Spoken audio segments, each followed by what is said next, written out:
Personally, I like the Atlantic side. I love the sound of the waves. I just like it there. And a lot of people prefer the intercoastal sites. They're a little bit bigger, a little more space, a little quieter. And look, I am right on the water. And I'm able to set the RV up. We can hang around here. You can fish. You can just enjoy the sun.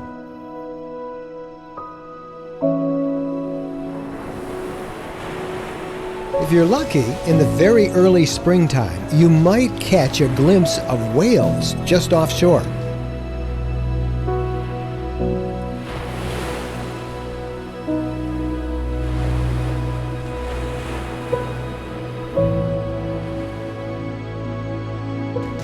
From the historic coast, we headed south, hugging the beach on Highway A1A to a spot about halfway between St. Augustine and Daytona Beach. There, we were lucky to snag a beachfront camping spot at one of Florida's most sought-after state parks, the Gamble Rogers Memorial Recreation Area.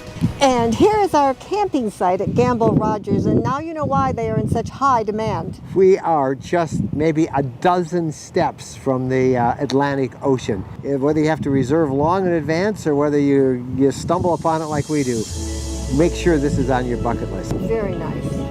Let's show them the water.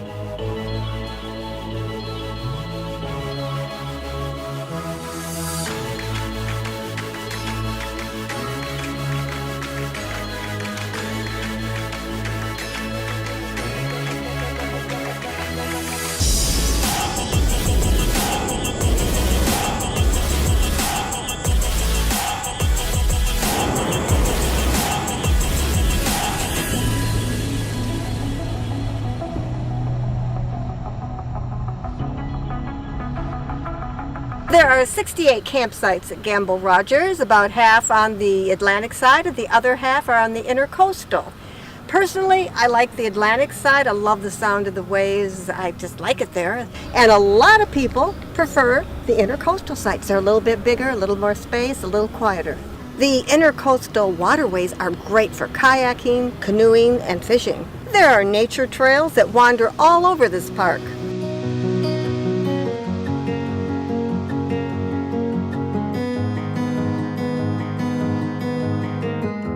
This is one of the most beautiful sites we've ever camped at, if not the most beautiful site. I love it here. I love the sound of the waves and the water, and to be able to cook out and listen to this and look at how beautiful it is. Just wonderful. We're going to try have some grilled chicken tonight. You can see the sun in our face. You know, the sun west is that way because east is that way in the Atlantic. And I kind of hate to see the day end, and yet it is so beautiful. This day has gone by so quickly. I'm so glad we've got tomorrow.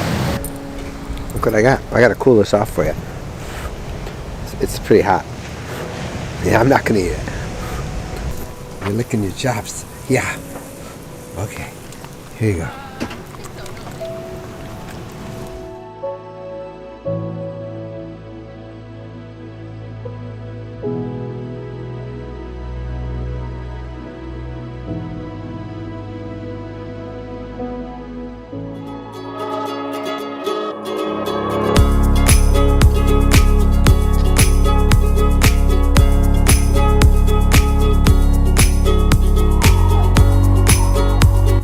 St. Augustine on the Atlantic coast in northeastern Florida, a vibrant seaside community steeped in history and tradition with lots to see and do.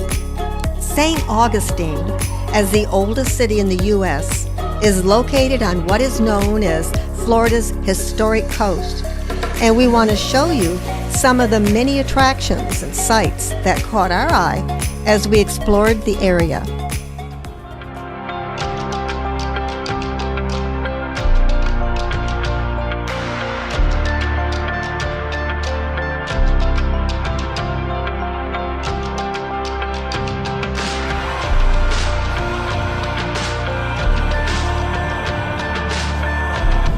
St. Augustine, of course, is the nation's oldest city, founded in 1565, and the centerpiece of the city is this place. This is the Castillo de San Marcos. It is about a 350-year-old Spanish fort. And the whole city is laid out really with this fort guarding it.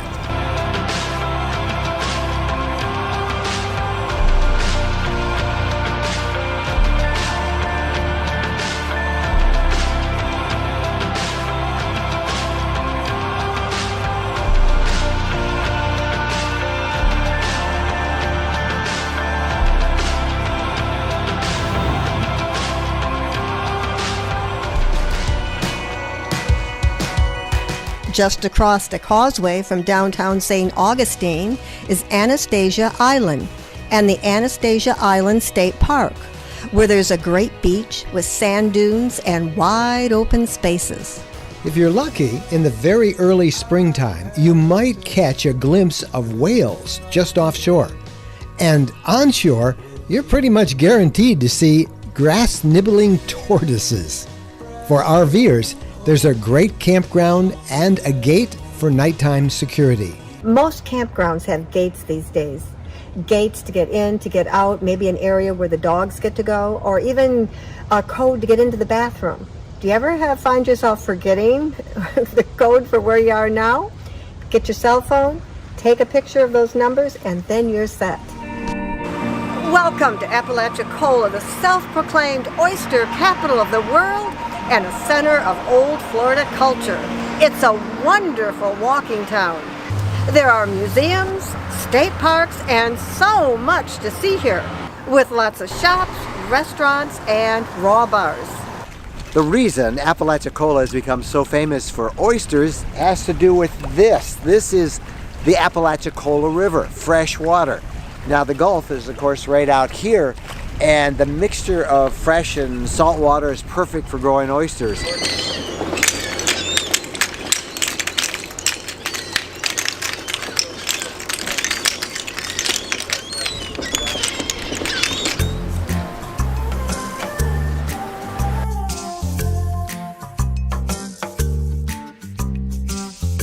I got jalapeno bacon cheese on mine. Put a little bit of lemon sauce on it. Oh yeah. And this is horseradish. Put some horseradish on them all. And I'm telling you, this is why you come to Apalachicola. Oh yeah.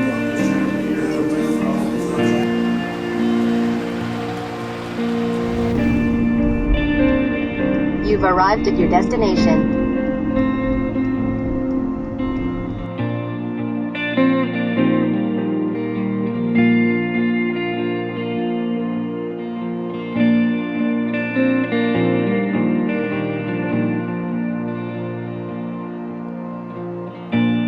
It's a perfect day for the road. The blue sky will take us home. We'll take it easy, we'll take it slow. It's a good day for the road. What we like about the Forgotten Coast, it's a little forgotten. Yeah, they call it Forgotten Coast because, can you notice? This is wild beach. There's no development here. Besides kind of a general slower pace of life, the whole coast is characterized by large stretches of wild beach like this, just the way it used to be in old Florida. It's a place where we like to come and walk Bo. You can even take them off the leash and let them play in the sand and chase the shorebirds. Yesterday when we got here, the temperature was 77 degrees and a cold front has gone through, and it's now 53 degrees. And this is November when we're filming this, so be aware that the weather can change in Florida. The cold weather aside, the Forgotten Coast is well worth the visit. Now we're in central Florida near the city of Summerfield, which is not too far south of Ocala.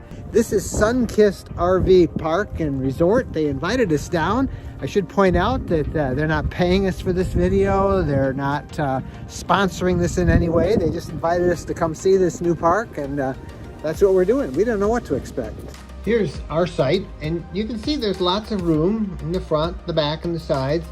There are full hookups. You get water, electricity, and sewer. During the snowbird season, the rates range from $55 to $75 a night, or $1,100 to $1,300 a month. Right over here with the big flag, that is Camping World. And there are actually 2 camping worlds down here, plus a general RV and a bunch of other RV dealers. Now this is the park itself, and you can see there's a lot of empty spots still. There's plenty of room, but it's a big park and it's brand new, and we'll give you an idea of some of the sites.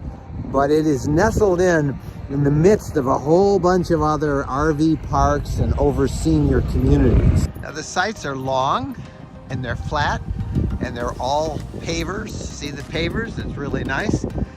One of the things you will immediately notice is that there are very few trees. And in the heat of the season, when the sun is out and it's warm, you're gonna need your awning. They have a beautiful swimming pool, perfect for aqua aerobics, swimming laps, just having fun as you cool off sitting out in the sun. There is a dog park here. Don't get me wrong, I appreciate it, as does Bo. But for a park this big, you would think that they would give you a little bigger area.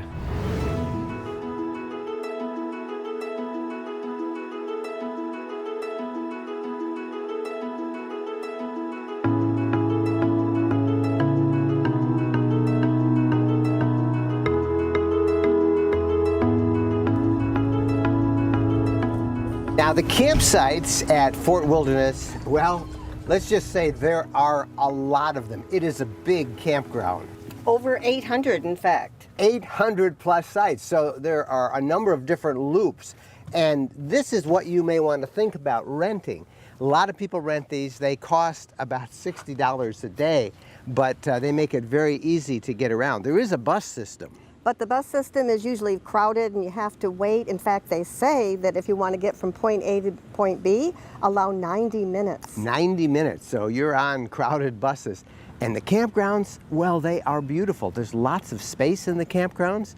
They've got lots of vegetation around them. You feel somewhat private. And with our Class B, we're getting a slightly lower price because we're on a tent. We're in the tent loop. Now this does have hookups. This has electricity and water. The only thing it doesn't have is sewer hookups. So you can get this for a little over $70. And if you want full hookups with sewer, it's going to cost you $110. $110. But the campsites, hey, they're great. They're beautiful. And everything at Disney World, you know it costs more.